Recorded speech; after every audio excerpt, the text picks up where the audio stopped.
자, 메모리가 부족한가 봐.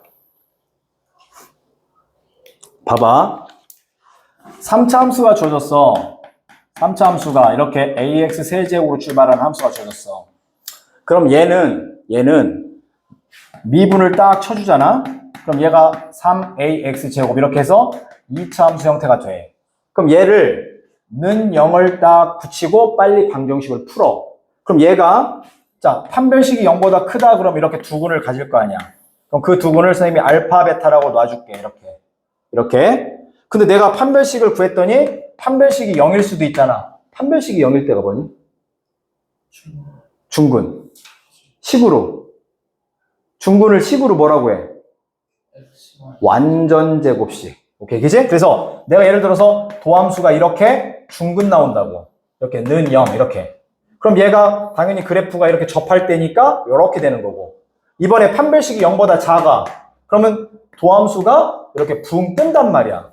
항상 성립하는 거야. 그럼 뭐 해야 돼? 양은 표기. 자, 양, 양, 0, 양. 그냥 쭉 양. 이런 얘기지. 그럼 여기서 첫 번째 그림 봐봐. 얘만 증가하다가 감소하다 이렇게 간다고. 그래서 여기 극대, 극소를 갖는 거야. 얘는 뭐야? 증가하다가 머뭇거리려다가 다시 가는 거고 얘는 그냥 쭉 가는 거야. 이렇게. 그럼 여기 선생님이 좀 섬세하게 조정을 해볼까? 내가 저번에 동영상에 다 찍어놨어. 니들이 지금 안 보고 오니까 선생님이 지금 중간에 걱정스러워서 여기를 다시 해주는 거야. 봐봐. 여기 봐. 니네 모든 3차 함수는 변곡점이 있어. 변곡점이 뭐냐면 위로 볼록으로 가다가 아래로 볼록으로 가는 이 그래프의 볼륨이 바뀌는 거라고. 여기 봐봐. 얘가 변곡점이야. 이게 무슨 얘기냐면 이렇게 증가하다가 잠깐 머뭇거리려다 다시 가는 거야. 여기가 접선이 이렇게 뚫고 지나가는 변곡점이야. 여기 볼래?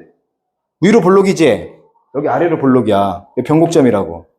그럼 얘는 변곡점이 없나요? 있어. 봐봐. 이렇게, 근데 얘는 쭉 증가잖아. 근데 이렇게 증가하는데 이렇게 가는 거야. 그럼 여기 변곡점은 여긴데, 변곡점이 제일 아래쪽인데 얘의 접선의 길기 양수야. 이렇게 양수. 좀 양수할까? 이렇게 양수라고 할게. 이게 양수야. 얘는 0이야. 접선의 길기가. 얘는 접선의 길기가 변곡점이 여기거든? 음수야. 음수. 이렇게 나온다고. 얘는 0. 얘는 양수. 여기 약간 위로 볼록이야. 여긴 아래로 볼록이야. 이게 느낌이 이거야. 이렇게 위로 볼록으로 가다가 이렇게 가는 건데 여기는 약간 위로 볼록이고 여기는 아래로 볼록인 거야. 그럼 여기 지점이 변곡점인 거야. 이 스토리를 선생님이 동영상에다 다 올려놨다고. 자, 이렇게 돼. 그럼 시험 문제 하나 찍어보자. 반드시 나오는 시험 문제. 그렇게 높은 번호에서 안 나와. 한 5번 정도에서 나오는 거야, 시험 문제. 자, 3차 함수에서 극값을 가지려면 이 세 개 그래프 중에서 몇 번째?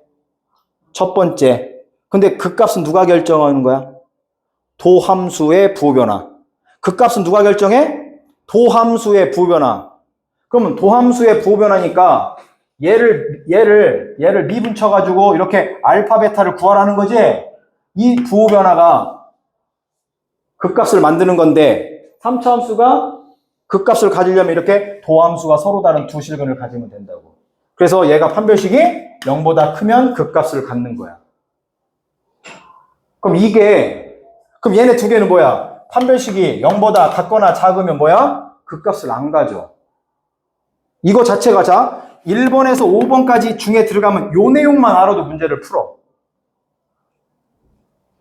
자, 그 문제가 확인하자. 121쪽 봐봐. 121쪽. 자, 기본서에 나올 정도니까 너희네 학교 시험 문제에서 1번에서 5번 사이에 들어가는 거야. 거기 18번 봐봐. 요 3차 함수 얘가 극값을 갖도록 별표 쳐. 18번에 1번. 극값을 갖도록 뭐라고? 누가 결정한다고?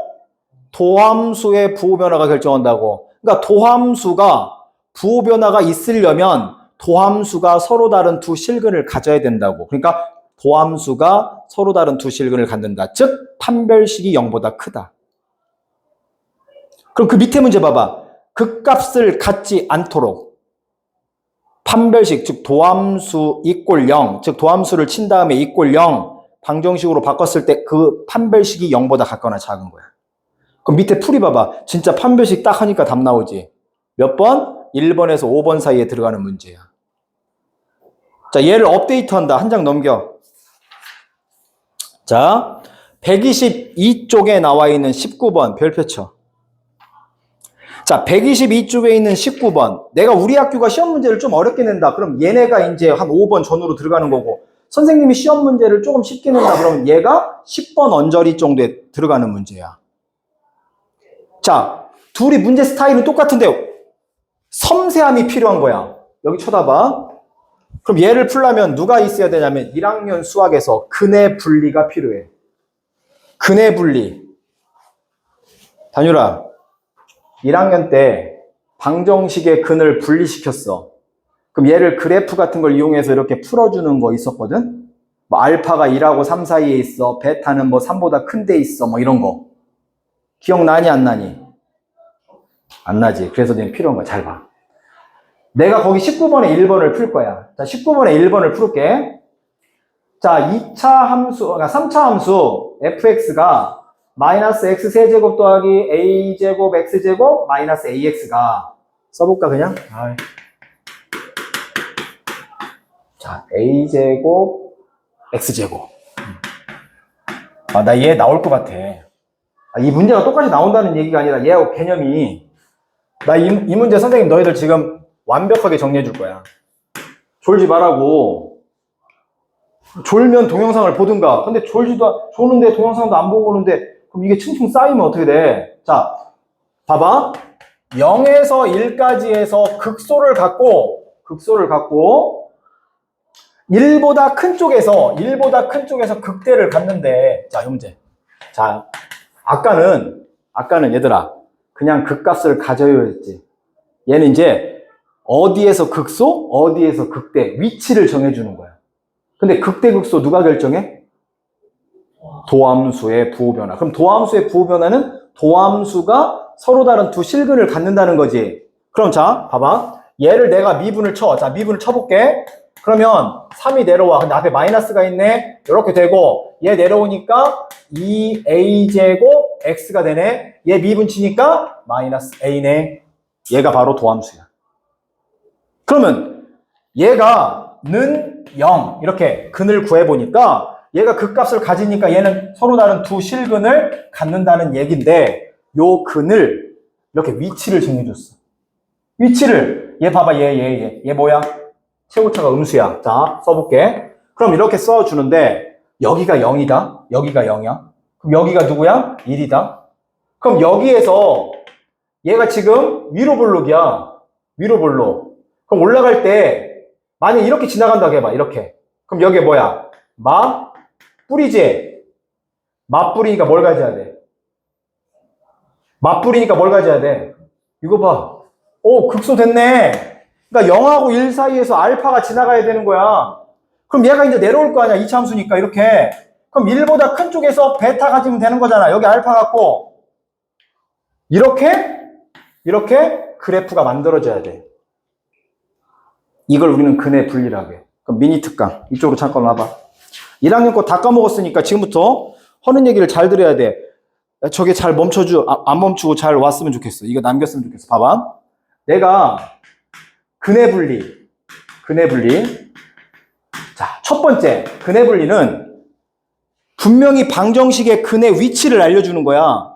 그럼 얘를 그거에 해당되는 그래프를 세팅해야 돼. 세팅. 지금 이렇게 그래프를 세팅해야 된다고. 그러니까 0하고 1 사이에서 극소를 가져야 돼. 그럼 1보다 큰 쪽에서 극대를 가져야 돼. 이렇게 세팅해야 된다고. 예를 들어볼게. 여기 봐봐. 선생님 봐봐. 자, 알파하고 베타라는 근이 모두 다 1보다 커야 돼. 이 알파하고 베타가 1보다 다 커야 돼. 그럼 그래프 어떻게 세팅해? 여기다 1을 쓰겠지, 이렇게. 그리고 그래프가, 자, 요렇게 가거나, 요렇게 그래프를 그리겠지. 그래야 요 X축에서 만나는 애가, 야, 이거 지금, 기본서의 일반 지금 문제, 이거 확인, 필수 문제라고.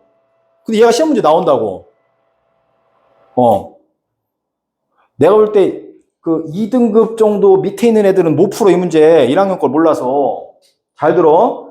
이 X축과 만나는 애가 크냐? 근데 얘가 모두 1보다 커야 돼. 라는 단서를 줬다고. 그러면 당연히 얘처럼 중근 나와도 되고 이렇게 서로 다른 두 근을 가져도 된단 말이야. 근데 그래서 우리가 뭘 조사해? 첫 번째 함수값 조사한단 말이야.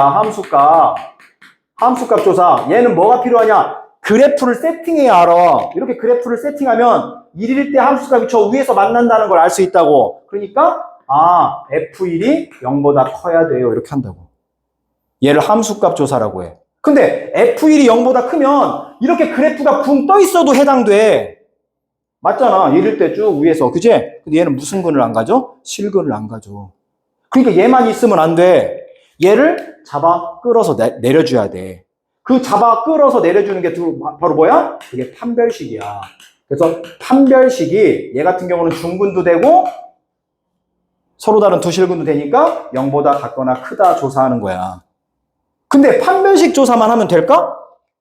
또 안 돼. 왜 안 될까? 사랑의 불시착. 내가 얘를 끌어내려야 되는데 낙하산 패러글라이딩 갑자기 북한으로 떨어지면 안 되잖아. 예를 들어서 얘가 이렇게 내려오는데 이쪽으로 내려왔어. 이렇게. 그래도 1일 때 0보다 크잖아. 근데 근의 위치가 1보다 작은 쪽으로 갈 수도 있잖아. 그러니까 내가 이렇게 쭉쭉쭉 떨어져. 즉 손예진이 탄 패러글라이딩이 남한에 딱 떨어져야 돼. 근데 북한으로 갔잖아.